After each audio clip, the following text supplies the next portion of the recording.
This is a how-to video on the basics of rock climbing in an indoor gym setting. There are two main types of climbing in the rock climbing gym. There's bouldering, and then there's rope climbing.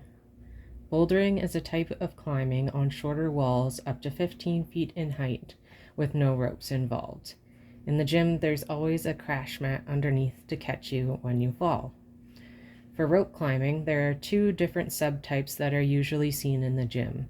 The most basic is top rope, where the rope is hung through an anchor at the top of the wall, and the climber is attached to one end of the rope and the belayer is attached to the other end.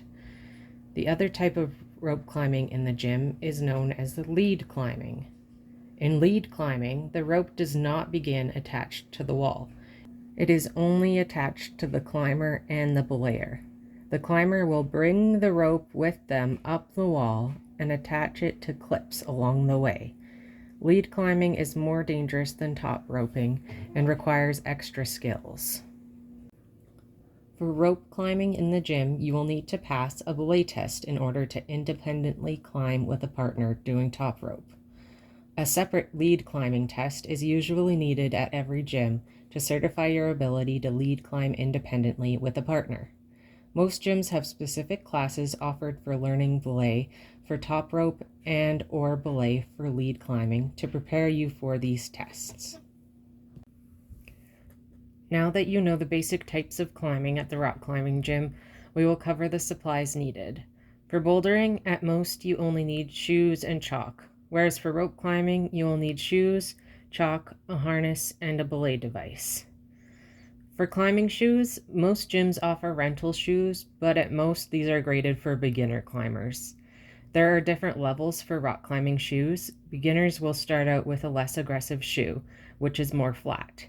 As you get better at climbing, you can move up in the level of aggressiveness of your shoe. A more aggressive shoe will be more curved to help with grip on smaller and more difficult holds. Chalk is used to dry out your hands so you can get grip on the holds.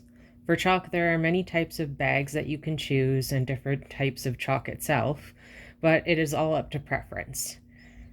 Strap-on chalk bags are more useful for rope climbing rather than bouldering, and most boulderers use a bag that's larger that they don't strap onto their body.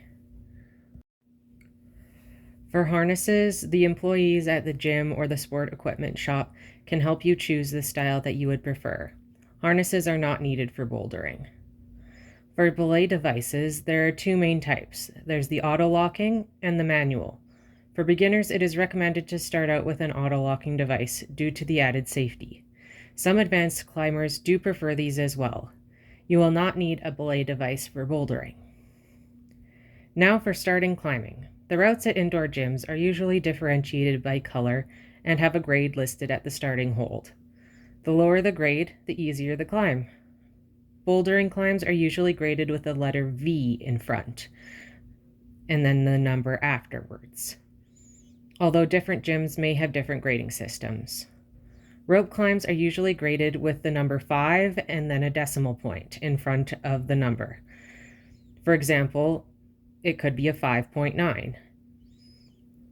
And the lower the number, the easier the grade.